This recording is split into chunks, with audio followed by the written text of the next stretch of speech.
खालिस्तानी आतंकी हैप्पी पासिया को लेकर जांच एजेंसियों को बड़ी कामयाबी हासिल हुई है। किसी भी समय यूएसए से हैप्पी पासिया को डिपोर्ट करके भारत लाया जाएगा, जहां पर एनआईए जो कि हैप्पी पासिया से जुड़े मामलों की जांच कर रही है, एनआईए ऑफिशियली तौर पर हैप्पी पासिया को गिरफ्तार करेगी और उसके बाद आगे की कार्रवाई शुरू की जाएगी। हैप्पी पासिया खालिस्तानी आतंकवादियों में सबसे बड़ा नाम है और आपको बता दें कि अप्रैल के महीने में ही यूएसए की इमिग्रेशन अथॉरिटी ने हैप्पी पासिया को गिरफ्तार किया था, जिसके बाद भारतीय जांच एजेंसियों को इस बारे में जानकारी दी गई थी। यूएसए अथॉरिटी से जब भारतीय जांच एजेंसियों ने जानकारी शेयर की तो भारतीय जांच एजेंसियों ने तमाम ऐसे सबूत जो कि हैप्पी पासिया से जुड़े हुए थे, जिसमें शामिल थे पंजाब में ग्रेनेड हमलों की एक लंबी फहरिस्त। अभी तक जो जानकारी मिल रही है कि तकरीबन 14 आतंकी हमलों की जिम्मेदारी हैप्पी पासिया ने ली है और कहीं ना कहीं इन्हीं सबूतों के आधार पर हैप्पी पासिया को यूएसए की जो अथॉरिटी है सबूत सामने रखे गए और इन्हीं आधार पर अब भारत में हैप्पी पासिया को वापस लाने की जो कवायद है वो तेजी से शुरू कर दी गई है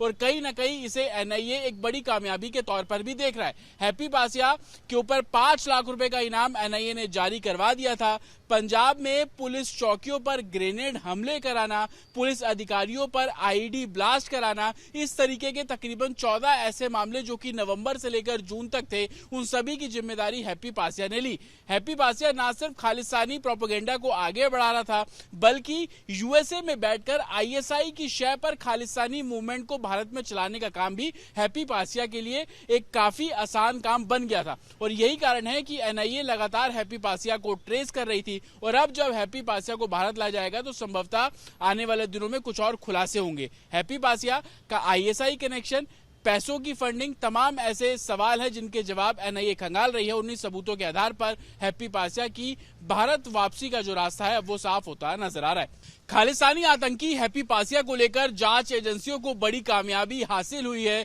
किसी भी समय यूएसए से हैप्पी पासिया को डिपोर्ट करके भारत लाया जाएगा, जहां पर एनआईए जो कि हैप्पी पासिया से जुड़े मामलों की जांच कर रही है, एनआईए ऑफिशियली तौर पर हैप्पी पासिया को गिरफ्तार करेगी और उसके बाद आगे की कार्रवाई शुरू की जाएगी। हैप्पी पासिया खालिस्तानी आतंकवादियों में सबसे बड़ा नाम है और आपको बता दें कि अप्रैल के महीने में ही यूएसए की इमिग्रेशन अथॉरिटी ने हैप्पी पासिया को गिरफ्तार किया था, जिसके बाद भारतीय जांच एजेंसियों को इस बारे में जानकारी दी गई थी। यूएसए अथॉरिटी से जब भारतीय जांच एजेंसियों ने जानकारी शेयर की तो भारतीय जांच एजेंसियों ने तमाम ऐसे सबूत जो कि हैप्पी पासिया से जुड़े हुए थे, जिसमें शामिल थे पंजाब में ग्रेनेड हमलों की एक लंबी फहरिस्त। अभी तक जो जानकारी मिल रही है कि तकरीबन 14 आतंकी हमलों की जिम्मेदारी हैप्पी पासिया ने ली है और कहीं ना कहीं इन्हीं सबूतों के आधार पर हैप्पी पासिया को यूएसए की जो अथॉरिटी है सबूत सामने रखे गए और इन्हीं आधार पर अब भारत में हैप्पी पासिया को वापस लाने की जो कवायद है वो तेजी से शुरू कर दी गई है और कहीं ना कहीं इसे एनआईए एक बड़ी कामयाबी के तौर पर भी देख रहा है।